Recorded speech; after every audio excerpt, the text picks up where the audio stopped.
Chica boo boo boo boo boo boo. Chica boo.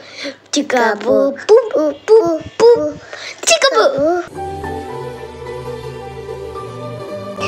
Ayan and Mahin. আলমারি থেকে একটা কাপড় নামাতে গেলে আরেকটা কাপড় এলোমেলো হয়েই যায়। এটা বিশেষ করে আয়নের বাবা করে। যাই হোক, আয়ন মাহিনের কাপড় এবং আয়নের বাবার কাপড় এক তাকে রাখি, তাই আয়ন মাহিনের কাপড় আর আয়নের বাবার কাপড় একসাথে মিশে যায়, কার কাপড় কোনটা বোঝাই যায় না।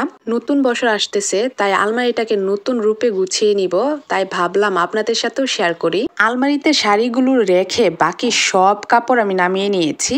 এতগুলো কাপড় এলোমেলো দেখে আয়ন তো টেনশনে পড়ে গিয়েছে। আয়ন তো বারবার বলতেছে যে আম্মু এতগুলো কাপড় কখন গুছাবেন। এটা কে? Kira. আরে Mandi. তুমি কাপড়ে নিচে নিচে দিলাম। নিচে দিলাম। আয়ান তুমি দেখছো না? তুমি কাপড় মাহিনের উপরে কাপড় দিয়ে দিছো। দেখছো না তো আমি? মাহিন আমি জানি তুই ঘুমাইছিলাম না। ঘুমাইছিল তুমি এখানে? এত শীত করে না, এত কাপড় দিয়ে ঘুমাইছিলাম।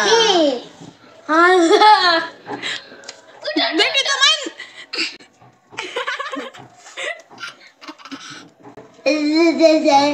মা আমাদেরকে কোথাও পাতেন না।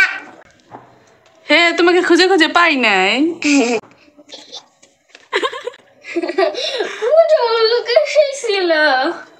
মাহিন, তুমি কি জাদু করে এখানে এসে বসছো চাইনিজ লুকের মতো? আবার আবার জাদু করে নিজের কথা বুঝছি। ম্যাথি ওকে, চলো আমরা এখন এগুলা গুছাই।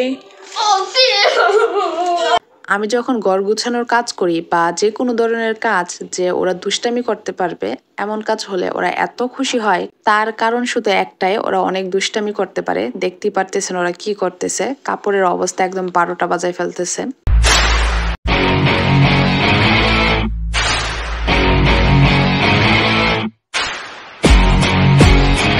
আলমারিতে সুন্দর করে কাপড় গুছিয়ে রাখার জন্য আপনাদের সাথে দারুণ একটা আইডিয়া শেয়ার করব।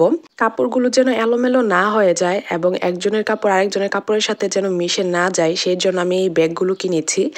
এই ব্যাগগুলো অনেক মজবুত এবং অনেক বড়। এই ব্যাগে অনেক কাপড় জায়গা নিবে। তো দেখতেই পাচ্ছেন আয়ন ব্যাগগুলো খুলে দেখাচ্ছে। দেখুন ব্যাগগুলো কত বড়।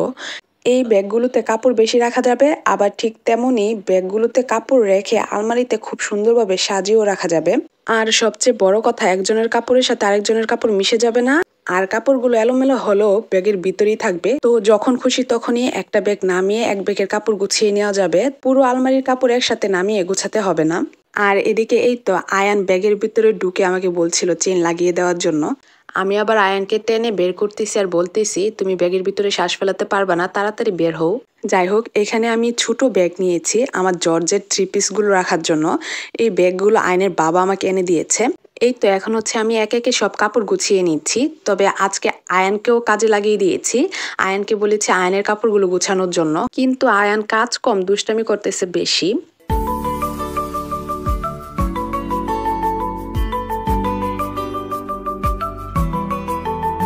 আমি প্রায় সব কাপড়ই গুছিয়ে নিয়েছি। এমন সময় আয়ান এসে আবদার করলো, তো আয়ানের আবদার পূরণ করলাম।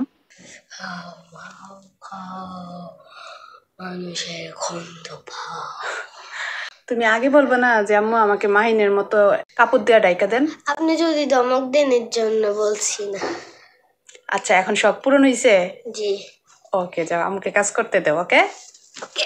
ইয়া সবগুলো কাপড় যদি রোদ লাগিয়ে রাখতে পারতাম তাহলে আরো বেশি ভালো হতো, কিন্তু সব কাপড় একসাথে রোদ লাগাতে পারবো না। যাই হোক, সমস্যা নাই, এক এক দিন এক এক ব্যাগ নামাবো আর কাপড়গুলোতে রোদ লাগিয়ে নিব।